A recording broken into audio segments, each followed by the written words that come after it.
وشر الأمور محدثاتها وكل محدثة بدعة وكل بدعة ضلالة وكل ضلالة في النار. Kalaulah Nabi alaihissalatu wassalam dulu di tempatnya berdakwah pertama kali, yang notabene negeri kelahirannya, tumpah darahnya, negeri cinta kasihnya, sampai beliau menangis meninggalkan Makkah sampai di Syekh Amir ketika akan di sebuah ketinggian di jalan antara dua gunung. Nabi menoleh ke Makkah sambil menitikkan air mata. Wallahi innaki la ahabbu ardillahi ilayya. Demi Allah, engkau adalah bumi yang paling aku cintai. Laula anna qaumaki akhrajuni ma kharaj. Seandainya kalau bukan karena kaummu yang tidak menerima saya tak akan keluar. Cuma tidak, negeri yang paling dicintai Allah, di situ Ka'bah, awwalu qiblah, yang pertama kiblat. Tapi Nabi alaihissalatu wassalam dituduh sebagai pengacau, dituduh sebagai pembawa agama baru, dituduh sebagai radikal, dituduh sebagai pemecah belah umat. Padahal yang dihidupkannya adalah apa yang dulu dirintis oleh datunya Ibrahim, Ismail alaihissalam. Awalnya tidak ada patung di Ka'bah kan? Awalnya tidak ada kuburan yang disembah di Jazirah Arab kan? Tidak ada. Semuanya tidak ada. Sama di zaman Nabi alaihissalatu wassalam. Jazirah Arab dulu, bahkan Nabi mengutus para sahabat, di antaranya Ali bin Abi Thalib radhiyallahu anhu, ketika dia mengutus Abu Tayyah al-Asadi, mau tak kamu saya utus ya seperti dulu Nabi mengutus saya, alla tajida qabran musyrifan illa wa sawaita. Tidak kamu temukan kuburan yang ditinggikan berlebihan kecuali engkau ratakan dengan tanah. Ini perintah Rasulullah kepada Ali bin Abi Thalib. Ali bin Abi Thalib perintahkan kepada orang kepercayaannya Abu Tayyah al-Asadi. Jelas kan perintahnya. Tetapi ketika dalam fase-fase tertentu Jazirah Arab dikuasai, sebagian, tidak seluruhnya, sebagian dikuasai oleh sebagian pemerintahan Islam yang berafiliasi ke Sufi misalnya. Banyak tempat-tempat yang disaktikan di situ, tempat-tempat yang dikeramatkan, banyak kubah-kubah dibangun, bahkan di Baqi. Ada di zaman Nabi? Enggak ada kan? Dilarang oleh Nabi SAW. Bahkan 5 hari menjelang beliau wafat, dilarangnya itu. Jelas sekali hadisnya dalam Sahih Bukhari dan Muslim. Tetapi datang suatu pemerintahan Islam, akhirnya banyak kuburan-kuburan dijadikan destinasi wisata religius. Nah, dan akhirnya dia menjadi sebuah kearifan lokal. Kalau menunjuk istilah adat kita, adat Melayu nih, seperti mendiang Bapak Tenas Effendi rahimahullah mengatakan, adat itu ada 3. Ada adat istiadat, itu yang aslinya, ya, tidak terpengaruh oleh pengaruh eksternal dan internal yang berasal juga dari eksternal. Yang kedua, adat yang diadatkan, itu adat yang diadatkan, bukan asli original, tapi mungkin ada pengaruh berkaitan dengan perkembangan zaman dan waktu serta kebutuhan, sehingga dijadikan sebagai adat yang baru yang diadatkan, tapi diterima secara adat. Yang ketiga, ada adat yang teradatkan. Ini bukan adat tidak diadatkan, tetapi karena tidak ada yang tidak ada yang menegurnya, tidak ada yang mengingatkannya, karena rata-rata takut kan, kadang-kadang akhirnya menjadi sesuatu yang teradatkan. Contohnya sekarang misalnya wanita, bangkitan wanita dan perempuan bersanding itu bukan asli adat Melayu, bukan adat istiadat, bukan pula adat yang diadatkan, tetapi adat teradatkan. Pengaruh penjajahan Belanda dulu, sehingga pakaian-pakaian mereka juga jarang-jarang. Demikian juga yang pengaruh agama-agama lain seperti acara-acara melepas pergi dan sebagainya, itu ada yang teradatkan, mengikut orang-orang di luar agama Islam. Nanti kalau baca secara satu-satu nanti banyak yang tersinggung dan akhirnya tersinggung gitu. Padahal itulah kenyataannya. Nah, di Jazirah Arab hal ini juga terjadi. Jadi tidak ada dulu di Ibrahim, tidak pernah mengkeramatkan kuburan, tidak pernah mengkeramatkan tempat-tempat ibadat tertentu, apalagi pohon-pohon. Tapi orang jahiliyah menjadikan pohon zatu anwat. Kalau nak pergi perang, gayutkan pedang di situ supaya sakti mandraguna.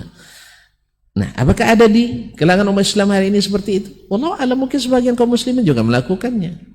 Yaitu merendam keris di hari-hari bulan Rajab misalnya, atau di bulan Muharram ada macam-macam dan sebagainya. Ya saya tidak begitu paham, tapi tahu sedikit lah gitu ya. Ini adat yang teradatkan. Nah, ketika ini datang Nabi SAW menjelaskan bahwa hal-hal ini bertentangan dengan akidah.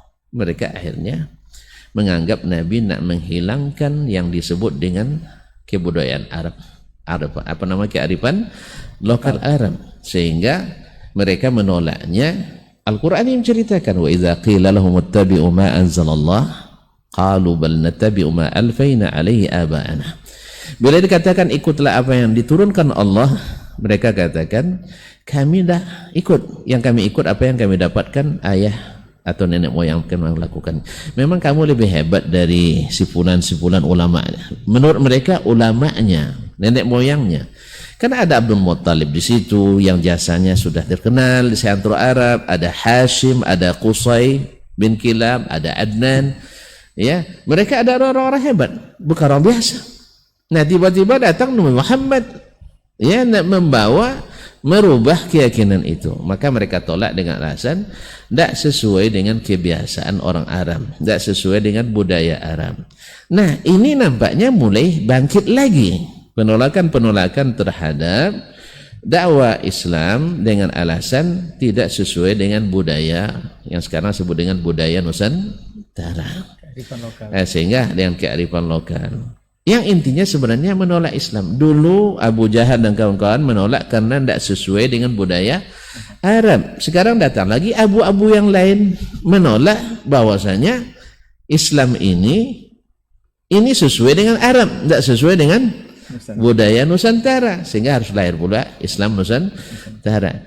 Ini sudah ditawarkan dulu oleh orang jahiliyah ke Nabi SAW. Ya, biar kita tidak bertentangan, berhadapan, mari kita melebur. Ya, setahun kita ikut agamamu, setahun ikut agama kami. Nabi ini tawarkan luar biasa ini kaum muslimin dan muslimat. Masya Allah, kita akan damai ya, dan bekerja sama dalam segala bidang. Tak ada lagi sekat-sekat agama yang memisahkan antara kita. Ya, nanti toleransi yang luar biasa. Orang Islam bisa ke gereja, orang Kristen bisa ke masjid, orang Islam bisa ke sinagog, Yahudi bisa, masya Allah, itikaf di masjid. Kemudian nikah nanti tak ada lagi kolom-kolom agama, semuanya boleh ya. Buddha pun nanti masuk juga ke dalam surga Firdaus dan sebagainya. Ini intinya jahiliyah dulu seperti ini tawarannya. Sekarang bangkit lagi nampaknya para pengagum pemikiran seperti ini, sehingga dikatakan bahwa Islam tidak sesuainya di Arab, maka harus dikembalikan ke Arab. Insya Allah Islam tak akan hilang, apalagi di bumi pertiwi ini, bumi Melayu ini. Bukankah semboyan kita tak akan hilang Melayu di bumi? Ya, para tokoh adat kita menafsirkannya bahwa kenapa tidak akan hilang? Karena Islam tak akan hilang. Melayu itu identik dengan Islam. Bagaimanapun makar, insya Allah tak akan hilang. Nah, cuman masalahnya sekarang antara kita umat Islam sendiri. Sebagaimana dulu kita mudah dijajah. Karena memang sangat mudah diadu domba. Nampaknya darah kita ini masih mengalir itu ya. Darah ini masih mengalir. Ya, sultan ini dengan sultan ini diadu. Kalau kita mungkin ormas ini dengan ormas ini diadu. Aliran ini dengan aliran ini dia diadu. Ada yang bermain dan kita senang pula menjadi pelakon gitu.